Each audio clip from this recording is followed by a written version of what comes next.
Object oriented programming में हमने inheritance in C plus plus को स्टार्ट किया हुआ था, जिसमें से आज हम देखने वाले हैं hybrid inheritance in C plus plus को।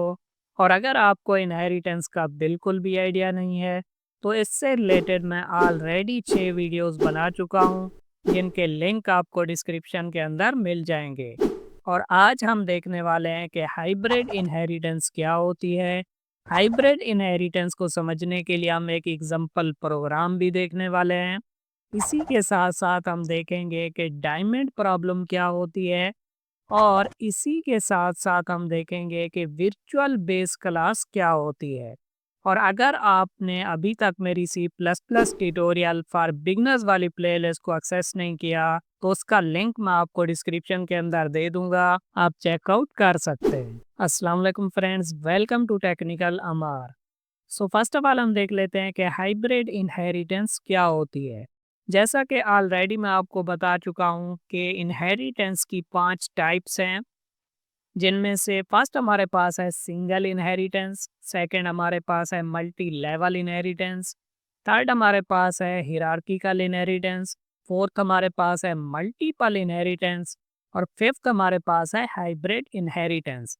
फर्स्ट 4 टाइप्स को हम ऑलरेडी कवर कर चुके हैं, और उनसे रिलेटेड एग्जाम्पल प्रोग्राम्स को भी हम कवर कर चुके हैं।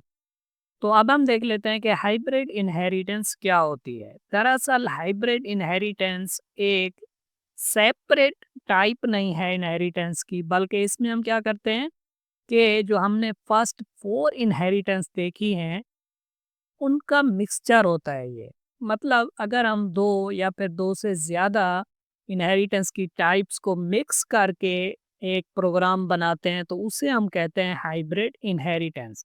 जैसा कि हमारे पास यहाँ पे एक क्लास है, क्लास ए। अब मैंने क्या किया, यहाँ पे क्लास बी के अंदर क्लास ए को इनहेरिट किया। तो अगर यहाँ तक हम देखें तो इसे हम कहेंगे सिंगल इनहेरिटेंस। बट उसके आगे मैंने क्या किया कि क्लास सी बनाई, जिसमें मैंने दोबारा क्लास ए को इनहेरिट किया। क्लास बी के अंदर भी मैंने ए को इनहेरिट किया था, और क्लास सी के अंदर भी मैंने क्लास ए को ही इनहेरिट किया है। तो इसे हम क्या कहते हैं, हिरार्किकल इनहेरिटेंस। अगर हम इन तीनों क्लासों को देखें तो इसे हम कहते हैं हिरार्किकल इनहेरिटेंस। अब मैंने क्या किया, एक और क्लास बनाई, क्लास डी, जिसमें मैंने क्या किया कि क्लास बी को इनहेरिट किया, यानी कि इस क्लास को इनहेरिट किया, और क्लास सी को भी इनहेरिट किया। तो इसमें मैंने क्या किया, क्लास डी के अंदर क्लास बी और क्लास सी को इनहेरिट किया। मतलब एक ही क्लास के अंदर मैंने दो क्लासेस को इनहेरिट किया। तो इसे हम क्या कहते हैं, मल्टीपल इनहेरिटेंस। अगर हम चाहें तो एक ही क्लास के अंदर हम मल्टीपल क्लासेस को भी इनहेरिट कर सकते हैं, इसीलिए इसे कहते हैं मल्टीपल इनहेरिटेंस। अब इन तीनों क्लासेस को मिला के देखें तो हम क्या कर रहे हैं, मल्टीपल इनहेरिटेंस। और अगर फर्स्ट 3 क्लासेस को हम देखें तो हम क्या कर रहे हैं, यहाँ पे हिरार्किकल इनहेरिटेंस। तो एक ही प्रोग्राम के अंदर हम क्या कर रहे हैं, इनहेरिटेंस की 2 टाइप्स को यूज कर रहे हैं। यहाँ पे हो रही है हिरार्किकल इनहेरिटेंस, और इन 3 क्लासेस को देखा जाए तो यहाँ पे हो रही है मल्टीपल इनहेरिटेंस। तो इसीलिए इसे कहते हैं हाइब्रिड इनहेरिटेंस, जिसमें हम दो या फिर दो से ज़्यादा टाइप्स को मिक्स करके एक प्रोग्राम बनाते हैं। अगर हम डायग्राम की मदद से देखें तो आप यहाँ पे देख सकते हैं कि मैंने क्या किया, बी क्लास के अंदर ए क्लास को इनहेरिट किया, और सी क्लास के अंदर भी ए ही क्लास को इनहेरिट किया। तो इसे कहेंगे हिरार्किकल इनहेरिटेंस। और अगर यहाँ पे मैं क्या करता हूँ कि डी क्लास के अंदर बी को भी इनहेरिट कर लेता हूँ और सी को भी इनहेरिट कर लेता हूँ, तो इसे हम कहते हैं मल्टीपल इनहेरिटेंस। और ओवरऑल अगर हम इस डायग्राम को देखें तो इसे हम कहेंगे हाइब्रिड इनहेरिटेंस, क्योंकि इसमें इनहेरिटेंस की दो या फिर दो से ज़्यादा टाइप्स यूज़ हो रही हैं। सो आप क्या करें, वीडियो को फटाफट से लाइक करें, और हम चलते हैं डेव सी प्लस प्लस पे और इसे देखते हैं प्रैक्टिकली।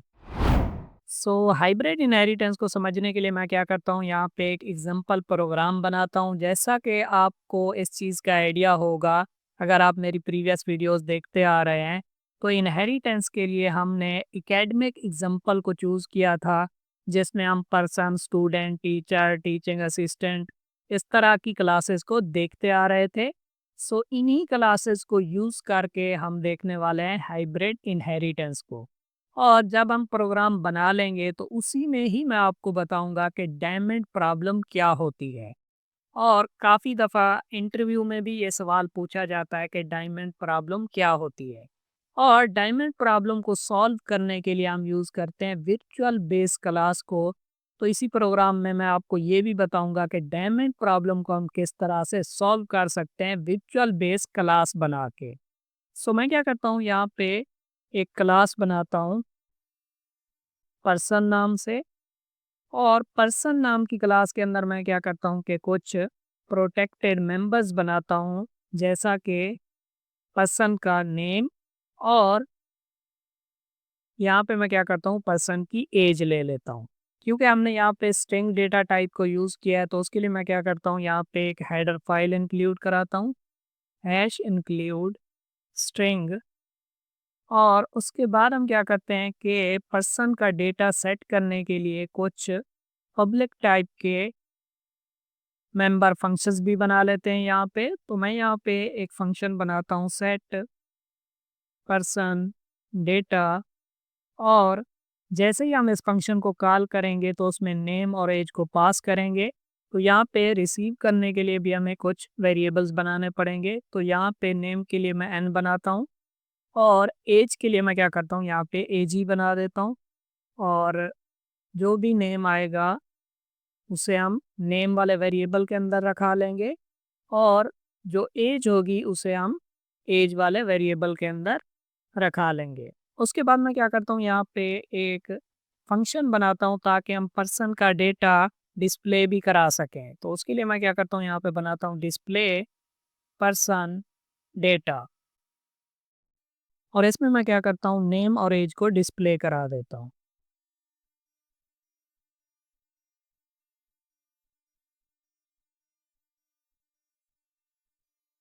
सो इस तरह मैंने क्या किया, यहाँ पे पर्सन नाम की एक क्लास बनाई। और इसके बाद मैं क्या करता हूँ, यहाँ पे एक चाइल्ड क्लास बनाता हूँ स्टूडेंट नाम से। और उसके अंदर मैं क्या करता हूँ कि पर्सन नाम को इनहेरिट करता हूँ, और यहाँ पे मैं विजिबिलिटी मोड यूज़ करने वाला हूँ पब्लिक। और इसमें हम क्या करेंगे, पर्सन क्लास को इनहेरिट करेंगे।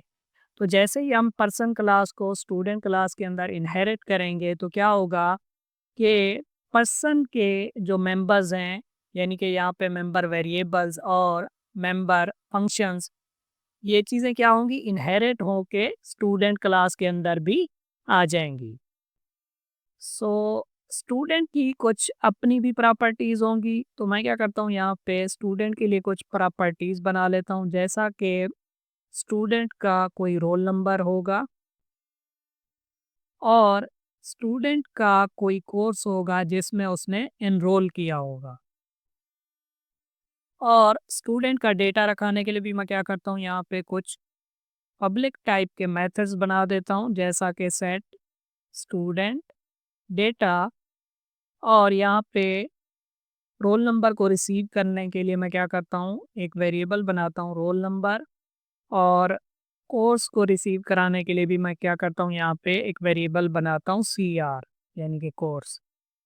और जो भी रोल नंबर आएगा उसे हम रोल नंबर वाले वेरिएबल के अंदर रखाएंगे। और जो भी कोर्स आएगा उसे हम कोर्स वाले वेरिएबल के अंदर रखा लेंगे। और स्टूडेंट का डेटा डिस्प्ले कराने के लिए भी हम एक फंक्शन बनाते हैं, यहाँ पे डिस्प्ले स्टूडेंट डेटा। और मैं क्या करता हूँ, यहाँ पे रोल नंबर और कोर्स को डिस्प्ले करा देता हूँ।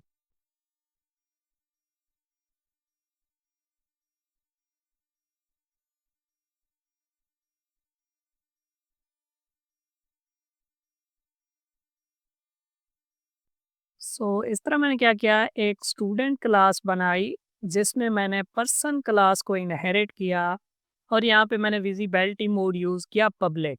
जब से हमने इनहेरिटेंस वाले टॉपिक्स को स्टार्ट किया है, तो सेकंड टॉपिक में ही मैंने आपको काफ़ी डिटेल में एक्सप्लेन कर दिया था कि यहाँ पे विजिबिलिटी मोड 3 तरह के हो सकते हैं, प्राइवेट, प्रोटेक्टेड एंड पब्लिक।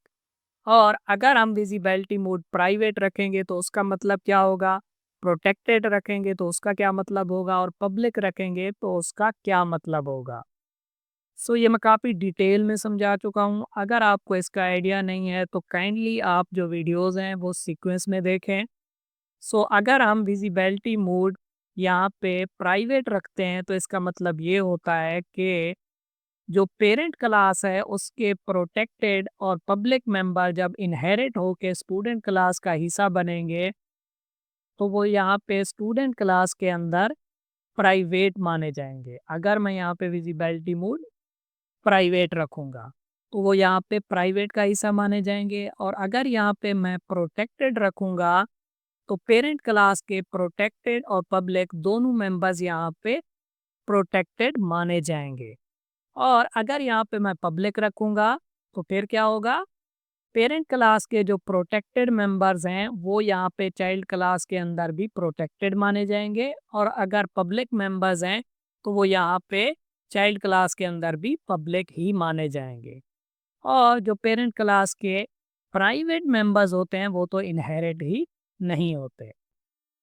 सो उसके बाद मैं क्या करता हूँ कि एक क्लास बनाता हूँ टीचर के नाम से और यहाँ पे विजिबिलिटी मोड में रखता हूँ पब्लिक और इसमें भी मैं क्या करता हूँ पर्सन क्लास को इनहेरिट कर लेता हूँ क्योंकि जो टीचर है वो भी एक पर्सन ही है। तो टीचर का भी नेम और एज तो होगी ही, तो इसलिए मैंने यहाँ पे पर्सन क्लास को इनहेरिट कर लिया। और टीचर की यहाँ पे कुछ अपनी भी प्रॉपर्टीज़ हो सकती हैं क्योंकि पर्सन में तो वो एज ए नेम और एज ही लेगा। टीचर की अपनी भी कुछ प्रॉपर्टीज़ हो सकती हैं जैसा कि टीचर कौन सा सब्जेक्ट पढ़ाता है और टीचर की कितनी सैलरी है। तो उसके लिए मैं क्या करता हूँ यहाँ पे दो मेंबर वेरिएबल्स बना लेता हूँ जिसमें फर्स्ट ऑफ ऑल होगा कि वो कौन सा सब्जेक्ट पढ़ाता है और सेकेंडली उसकी कितनी सैलरी है। और टीचर का डेटा सेट करने के लिए मैं क्या करता हूँ यहाँ पे एक मेथड बनाता हूँ सेट टीचर डेटा। और यहाँ पे हम क्या करेंगे सब्जेक्ट और सैलरी को रिसीव करेंगे। तो उसके लिए मैं क्या करता हूँ यहाँ पे वेरिएबल्स बना लेता हूँ सब्जेक्ट के लिए एस बी और सैलरी के लिए एस। सो जो भी सब्जेक्ट आएगा उसे हम सब्जेक्ट वाले वेरिएबल के अंदर रखाएंगे एस बी और सैलरी। उसके बाद मैं क्या करता हूँ कि टीचर का डेटा डिस्प्ले कराने के लिए भी एक फंक्शन बना देता हूँ डिस्प्ले टीचर डेटा।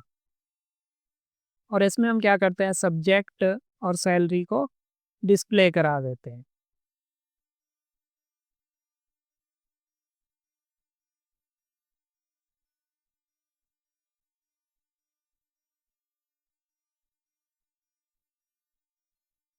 सो इस तरह आप देख सकते हैं कि मैंने एक क्लास बनाई पर्सन और उसके अंदर दो डेटा मेंबर्स हैं नेम एंड एज और दो मेंबर मेथड्स हैं set person data and display person data.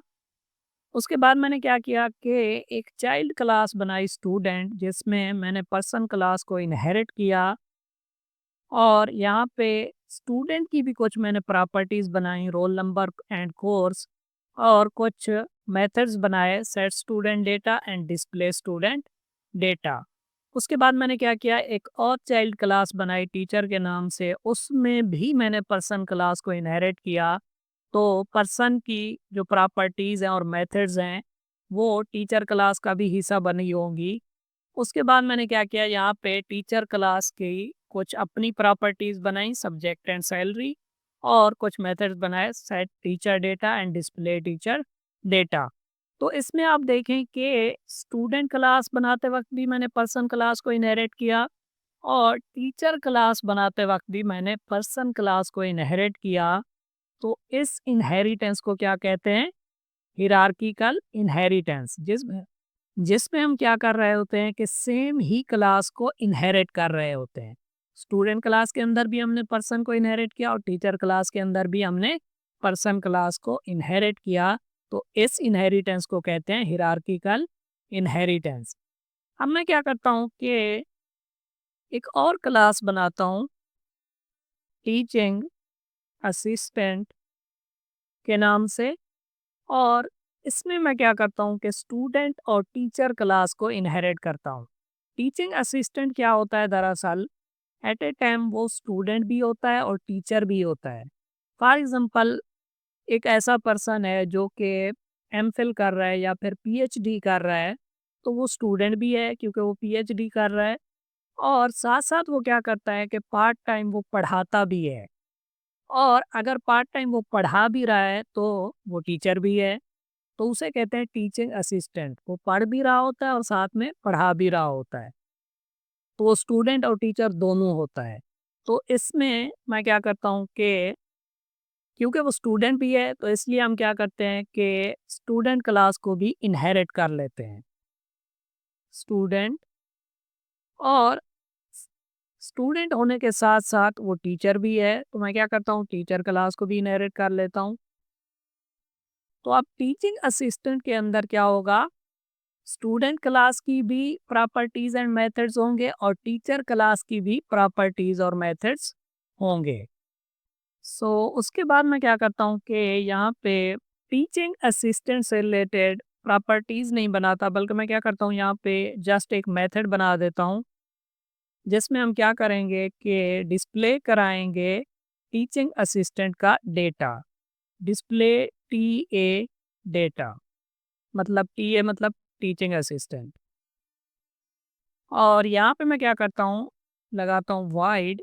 सो अब आप देखें कि अगर मैं यहाँ पे टीचिंग असिस्टेंट क्लास का ऑब्जेक्ट बनाऊं, तो उसकी मदद से मैं स्टूडेंट क्लास की प्रॉपर्टीज़ और मेथड्स को भी एक्सेस कर सकता हूं, क्योंकि टीचिंग असिस्टेंट क्लास के अंदर हम स्टूडेंट क्लास को इनहेरिट कर रहे हैं।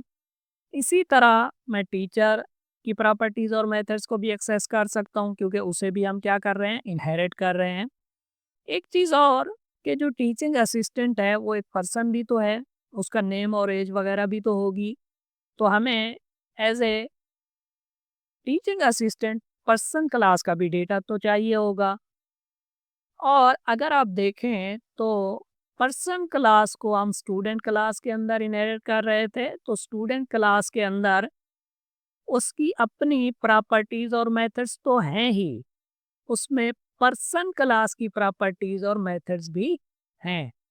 और इसी तरह टीचर क्लास के अंदर भी पर्सन क्लास की प्रॉपर्टीज और मेथड्स हैं। तो जब हम स्टूडेंट क्लास को इनहेरिट करेंगे टीचिंग असिस्टेंट क्लास के अंदर, तो इसका मतलब ये होगा कि स्टूडेंट की अपनी प्रॉपर्टीज तो थी ही, और स्टूडेंट क्लास के अंदर क्योंकि पर्सन की भी प्रॉपर्टीज और मेथड्स थी, तो वो भी यहाँ पे टीचिंग असिस्टेंट क्लास का हिस्सा बनेंगी। तो एज ए टीचिंग असिस्टेंट मैं क्या कर सकता हूँ, तीनों क्लासेस की प्रॉपर्टीज और मेथड्स को यूज़ कर सकता हूँ। स्टूडेंट क्लास को भी यूज़ कर सकता हूँ, टीचर क्लास को भी यूज़ कर सकता हूँ, क्योंकि स्टूडेंट और टीचर के अंदर पर्सन का डेटा ऑलरेडी था और वो यहाँ पे इनहेरिट हो रही है, तो मतलब पर्सन क्लास का डेटा भी यहाँ पे इनहेरिट होगा टीचिंग असिस्टेंट क्लास के अंदर।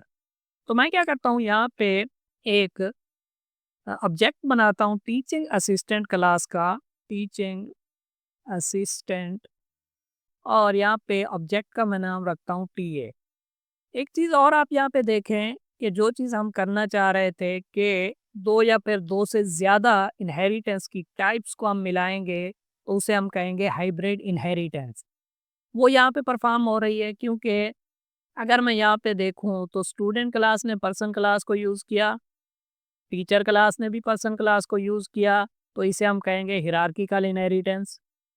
और यहाँ पे टीचिंग असिस्टेंट क्लास ने स्टूडेंट क्लास को भी यूज़ किया और टीचर क्लास को भी यूज़ किया एट ए टाइम। दो क्लासेस को यहाँ पे टीचिंग असिस्टेंट क्लास ने इनहेरिट किया है, यानी कि मल्टीपल क्लासेस को इनहेरिट किया है, तो इसे कहते हैं मल्टीपल इनहेरिटेंस। तो एक ही प्रोग्राम के अंदर क्या हो रहा है, हिरार्किकल इनहेरिटेंस भी हो रही है और मल्टीपल इनहेरिटेंस भी हो रही है। तो इसे हम कहेंगे हाइब्रिड इनहेरिटेंस। तो अब मैं क्या करता हूँ यहाँ पे टीए की मदद से मैं पर्सन क्लास का data first of all set करता हूँ। तो यहाँ पे पर्सन क्लास के अंदर हम क्या करेंगे, उसका नेम पास करेंगे, जैसा कि उसका नेम हो सकता है टेक्निकल अमर और उसकी एज है 27। उसके बाद मैं क्या करता हूँ, एज ए पर्सन तो मैंने उसका डेटा रखा दिया। वो स्टूडेंट भी तो हो सकता है क्योंकि टीचिंग असिस्टेंट स्टूडेंट भी होता है। तो यहाँ पे मैं क्या करता हूँ, T A dot set student data. तो सेट स्टूडेंट डेटा में हम क्या करते हैं, उसका रोल नंबर पास करते हैं और उसका कोर्स पास करते हैं। फॉर एग्जांपल उसका रोल नंबर है 10 और उसका जो कोर्स है वो है सॉफ्टवेयर इंजीनियरिंग। उसने सॉफ्टवेयर इंजीनियरिंग में एडमिशन लिया है। ये जो है, जो टीचिंग असिस्टेंट है वो टीचर भी तो है। तो यहाँ पे मैं क्या करता हूँ कि एज ए टीचर भी उसका डेटा रखाता हूँ। एज ए टीचर वो कौन सा सब्जेक्ट पढ़ा रहा है, वो फॉर एग्जांपल पढ़ा रहा है डेटा स्ट्रक्चर्स, सॉरी। और उसकी सैलरी है फॉर एग्जांपल, क्योंकि वो असिस्टेंट के तौर पे टीचर है तो उसकी हम मान लेते हैं कि ज़्यादा सैलरी नहीं होगी क्योंकि वो परमानेंट नहीं है। तो फॉर एग्जांपल उसकी सैलरी है 50,000। तो जो टीचिंग असिस्टेंट है वो पर्सन क्लास का भी डेटा यूज़ कर सकता है, वो स्टूडेंट क्लास के भी डेटा मेंबर्स को यूज़ कर सकता है। तो इसलिए हमने यहाँ पे सेट स्टूडेंट डेटा फंक्शन को कॉल करा लिया और वो टीचर क्लास के मेंबर्स को भी एक्सेस कर सकता है। तो हमने यहाँ पे टीचर क्लास का भी डेटा यूज़ कर लिया। तो हमने क्या किया, यहाँ पे डेटा सेट कर दिया है। अब मैं क्या करता हूँ कि डिस्प्ले करा देता हूँ डेटा को। तो T A dot display T A data. और उससे पहले मैं क्या करता हूँ, यहाँ पे एक स्टेटमेंट लिखता हूँ, टीचिंग असिस्टेंट डिटेल्स। सो मैंने क्या किया, यहाँ पे display T A data function को कॉल किया। तो इस फंक्शन में मैं क्या करता हूँ, क्योंकि जो पर्सन क्लास है, स्टूडेंट क्लास है और टीचर क्लास है, तीनों क्लासेस इनहेरिट होके इसके अंदर आ चुकी हैं, तो उनके मेंबर्स को हम यूज़ कर सकते हैं। मैं क्या करता हूँ, यहाँ पे तीनों फंक्शंस को कॉल करा लेता हूँ, डिस्प्ले पर्सन डेटा। तो इससे क्या होगा कि पर्सन का डेटा डिस्प्ले होगा फर्स्ट ऑफ ऑल। क्योंकि मैंने टीए की मदद से डिस्प्ले टीए डेटा फंक्शन को कॉल किया है, तो आप यहाँ पे कंसीडर कर सकते हैं कि टीए की मदद से ही person display person data function को कॉल किया जा रहा है। क्यों? क्योंकि वो कॉल कर सकता है, क्योंकि तीनों क्लासेस इनहेरिट होके इसके अंदर आ चुकी है। उसके बाद मैं क्या करता हूँ, डिस्प्ले स्टूडेंट डेटा फंक्शन को कॉल करता हूँ और डिस्प्ले टीचर डेटा फंक्शन को भी यहाँ से कॉल कर सकता हूँ। तो इस तरह मैंने क्या किया कि टीचिंग असिस्टेंट के लिए डेटा स्टोर करवाया, उसका नेम, एज, रोल नंबर और किस कोर्स में उसने एनरोल किया है, सब्जेक्ट कौन सा पढ़ा रहा है और सैलरी कितनी है। उसके बाद हमने क्या किया, उसका डेटा डिस्प्ले कराया। बट अब अगर यहाँ पे मैं प्रोग्राम को कंपाइल एंड रन करूँगा तो हमें यहाँ पे एक एरर देखने को मिलेगा। यहाँ पे आप देख सकते हैं कि हमें एक एरर देखने को मिल रहा है। मैं क्या करता हूँ कि इसे ज़ूम करता हूँ और यहाँ पे हम एरर को रीड करते हैं। तो आप यहाँ पे देख सकते हैं एरर क्या है, in member function void teaching assistant display T A data reference to display person data is ambiguous. अब यहाँ पे आ रहा है कि ये जो आप पर्सन का डेटा डिस्प्ले करा रहे हैं, यहाँ पे एक एरर है, एम्बिगुइटी है यहाँ पे एक, कि आप पर्सन का जो डेटा है वो यहाँ पे यूज़ नहीं कर सकते। ठीक है, इसमें इस तरह का कुछ एरर है। इसे कहते हैं डायमंड प्रॉब्लम। अब फर्स्ट ऑफ ऑल हम ये देखते हैं कि डायमंड प्रॉब्लम होती क्या है, और उसके बाद हम देखेंगे कि हम इसे किस तरह से सॉल्व कर सकते हैं। आप यहाँ पे देखें कि जो हमने क्लासेस बनाई हैं उनका स्ट्रक्चर कुछ इस तरह से है कि हमारे पास एक पर्सन क्लास है और उसकी कुछ प्रॉपर्टीज़ और मेथड्स हैं। और हमने क्या किया, स्टूडेंट क्लास के अंदर पर्सन क्लास को इनहेरिट किया, तो स्टूडेंट क्लास की भी कुछ प्रॉपर्टीज़ और मेथड्स होंगे। और इसी क्लास के अंदर अब पर्सन क्लास की प्रॉपर्टीज़ और मेथड्स भी आ जाएंगे। इसी तरह मैंने क्या किया, टीचर क्लास के अंदर भी पर्सन क्लास को इनहेरिट किया, तो टीचर क्लास के अंदर अपनी प्रॉपर्टीज़ और मेथड्स तो होंगे ही, पर्सन क्लास की प्रॉपर्टीज़ और मेथड्स भी इसके अंदर आ जाएंगे। उसके बाद हमने क्या किया कि टीचिंग असिस्टेंट क्लास के अंदर स्टूडेंट क्लास को भी इनहेरिट किया और टीचर क्लास को भी इनहेरिट किया।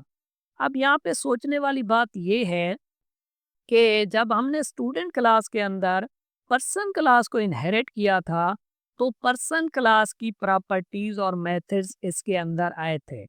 और इसी तरह टीचर क्लास के अंदर भी पर्सन क्लास की प्रॉपर्टीज और मेथड्स आए थे। अब जब हम इन दोनों क्लासेस को इनहेरिट करेंगे टीचिंग असिस्टेंट क्लास के अंदर, तो स्टूडेंट क्लास की वजह से भी पर्सन वाली डिटेल यहाँ पे टीचिंग असिस्टेंट में आ रही है, जो कि स्टूडेंट क्लास के अंदर थी। और टीचर क्लास के अंदर भी तो पर्सन की डिटेल थी, वो भी यहाँ पे टीचिंग असिस्टेंट क्लास के अंदर आ रही है। तो टीचिंग असिस्टेंट क्लास के अंदर पर्सन की जो डिटेल है वो डुप्लीकेट हो जाएगी, क्योंकि वो स्टूडेंट की वजह से भी आ रही है और टीचर क्लास की वजह से भी इनहेरिट होके टीचिंग असिस्टेंट क्लास के अंदर आ रही है। आई होप कि आप इस चीज़ को समझ पा रहे होंगे कि स्टूडेंट क्लास के अंदर भी पर्सन का डेटा है और टीचर क्लास के अंदर भी पर्सन का डेटा है। तो जब ये दोनों क्लासेस इनहेरिट होंगी टीचिंग असिस्टेंट क्लास के अंदर, तो इस क्लास की वजह से भी पर्सन का डेटा आएगा और इस क्लास की वजह से भी पर्सन का डेटा आएगा। तो जब टीचिंग असिस्टेंट क्लास के अंदर दोनों क्लासेस की वजह से पर्सन का डेटा आएगा, तो डेटा डुप्लीकेट होगा। और जब हम पर्सन की डिटेल को फेच करना चाहेंगे टीचिंग असिस्टेंट क्लास के अंदर, तो यहाँ पे आएगा एरर। एरर क्यों आएगा? क्योंकि कंपाइलर को पता नहीं चलेगा कि स्टूडेंट क्लास की वजह से जो पर्सन का डेटा आया है उसे कॉल कराना है, या जो टीचर क्लास की वजह से पर्सन का डेटा आया है उसे कॉल कराना है। तो यहाँ पे कंपाइलर होगा कंफ्यूज, और इसी चीज को कहते हैं डायमंड प्रॉब्लम। अब हम देखते हैं कि हम इसे किस तरह से सॉल्व कर सकते हैं। असल में हमने इसे सॉल्व किस तरह करना है, हमने ये देखना है कि स्टूडेंट क्लास के अंदर भी पर्सन का डेटा है और टीचर क्लास के अंदर भी पर्सन का डेटा है। अब इन दोनों क्लासेस के अंदर पर्सन का डेटा है। अब अगर हम किसी भी क्लास में इन दोनों क्लासेस को इनहेरिट करते हैं, तो वो डेटा डुप्लीकेट ना हो, उसे एक ही डेटा माना जाए। ठीक है, तो इस तरह हम इसे सॉल्व कर सकते हैं। तो इसे सॉल्व करने का तरीका होता है वर्चुअल बेस क्लास। हम चलते हैं वापस डेव सी प्लस प्लस पे और इसे देखते हैं प्रैक्टिकली। आई होप कि आपको डायमंड प्रॉब्लम का आइडिया हो गया होगा। इसे हम हल किस तरह से कर सकते हैं, क्योंकि अब आप यहाँ पे देखें कि स्टूडेंट क्लास के अंदर मैं क्या कर रहा हूँ, पर्सन क्लास को इनहेरिट कर रहा हूँ, और टीचर क्लास के अंदर में पर्सन क्लास को इनहेरिट कर रहा हूँ। तो जो पर्सन क्लास है मेनली वही प्रॉब्लम क्रिएट कर रही है टीचिंग असिस्टेंट क्लास के अंदर। तो हमें क्या करना पड़ेगा कि इस पर्सन क्लास को वर्चुअल बेस क्लास बनाना पड़ेगा। बट उसके लिए जो सिंटैक्स है वो कुछ इस तरह है कि जब आप स्टूडेंट क्लास के अंदर पर्सन क्लास को इनहेरिट करेंगे, तो उससे पहले आपने क्या करना है, यहाँ पे कीवर्ड लगाना है वर्चुअल। तो इससे क्या होगा कि कंपाइलर इस चीज़ को ज़हन में रखेगा कि ये जो पर्सन क्लास है ये एक वर्चुअल बेस क्लास है। अब अगर मैं टीचर क्लास के अंदर आऊँगा, तो यहाँ पे भी मैं क्या करूँगा, इसे वर्चुअल बना दूँगा। तो अब कंपाइलर क्या करेगा, देखेगा कि स्टूडेंट क्लास के अंदर भी हमने क्या किया, पर्सन क्लास को वर्चुअल बनाया, और टीचर क्लास के अंदर भी हमने क्या किया, पर्सन क्लास को जब इनहेरिट किया तो एज ए वर्चुअल इनहेरिट किया। तो अब कंपाइलर क्या करेगा कि जब हम स्टूडेंट और टीचर इन दोनों क्लासेस को अगर इनहेरिट करेंगे किसी एक क्लास के अंदर, तो अब कंपाइलर ये करेगा कि इन दोनों में से जस्ट एक क्लास के डेटा को ही यहाँ पे इनहेरिट करेगा। मतलब पर्सन को जब वो यहाँ पे इनहेरिट करेगा, तो स्टूडेंट क्लास के अंदर भी पर्सन है और टीचर क्लास के अंदर भी पर्सन है। क्योंकि हमने वर्चुअल कीवर्ड लगा दिया है, तो अब कंपाइलर क्या करेगा, इसे एक ही डेटा मानेगा और यहाँ पे डेटा डुप्लीकेट नहीं होगा। तो इसे हम कहते हैं virtual base class. I hope कि आप इस चीज़ को समझ पा रहे होंगे। सो अब अगर मैं कंपाइल एंड रन करूँगा प्रोग्राम को, तो ये सक्सेसफुली रन हो जाएगा। सो अब यहाँ पे आप देख सकते हैं कि हमें टीचिंग असिस्टेंट क्लास का डेटा मिल रहा है कि टीचिंग असिस्टेंट का जो नेम है वो टेक्निकल अमार है, एज 27 है, रोल नंबर 10 है, कोर्स उसका सॉफ्टवेयर इंजीनियरिंग है, सब्जेक्ट वो पढ़ा रहा है डेटा स्ट्रक्चर्स एंड एल्गोरिदम, और सैलरी उसकी है 50,000। सो इस तरह हमने क्या किया कि इनहेरिटेंस की जितनी भी टाइप्स हैं उन्हें काफ़ी डिटेल में देखा। मैंने हर वीडियो में इनहेरिटेंस की एक टाइप को पकड़ा और उससे काफ़ी डिटेल में समझाया एक एग्जांपल प्रोग्राम के साथ। तो इस तरह क्या हुआ कि इनहेरिटेंस की हमने तमाम टाइप्स को कवर कर लिया है। नेक्स्ट वीडियो में हम देखने वाले हैं कि इनहेरिटेंस के अंदर हम कंस्ट्रक्टर और डिस्ट्रक्टर को किस तरह से यूज़ कर सकते हैं। सो आप क्या करें, मेरी C plus plus tutorial for beginners वाली प्लेलिस्ट को यहाँ से एक्सेस करें, क्योंकि इस प्लेलिस्ट के अंदर आपको तमाम वीडियोस सीक्वेंस में देखने को मिलेंगी। और अगर आप जस्ट ऑब्जेक्ट ओरिएंटेड प्रोग्रामिंग से रिलेटेड वीडियोस को देखना चाहते हैं, तो आप मेरी ऑब्जेक्ट ओरिएंटेड प्रोग्रामिंग वाली प्लेलिस्ट को भी यहाँ से एक्सेस कर सकते हैं। और अगर आप सी प्लस प्लस से रिलेटेड एग्जाम्पल प्रोग्राम्स को देखना चाहते हैं, तो आप मेरी C plus plus example program वाली प्लेलिस्ट को भी यहाँ से एक्सेस कर सकते हैं। इस प्लेलिस्ट के अंदर मैंने तमाम टॉपिक से रिलेटेड एग्जाम्पल प्रोग्राम्स को कवर किया हुआ है। सो कैसी लगी आपको वीडियो? अगर वीडियो अच्छी लगी हो तो वीडियो को लाइक करें और चैनल को सब्सक्राइब करें। Thank you.